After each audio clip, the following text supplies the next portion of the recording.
Там, где де-факто, там и факты.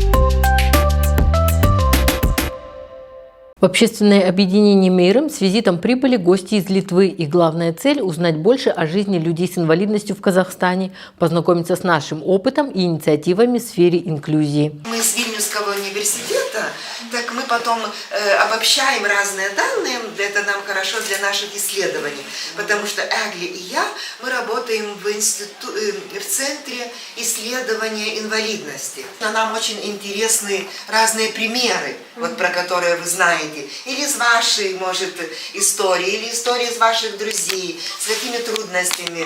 Особенно вот трудности в контакте с разными специалистами, может, так бы я сказала, с разными специалистами там из педагогических комиссий, не знаю, социальными работниками, медицинскими. Вот как эти все контакты, достаточно ли они прозрачны, ясны. В ходе открытого диалога по душам мы поделились своими достижениями, рассказали о существующих трудностях и планах на будущее.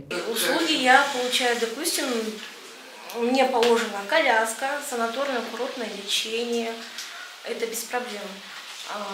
Также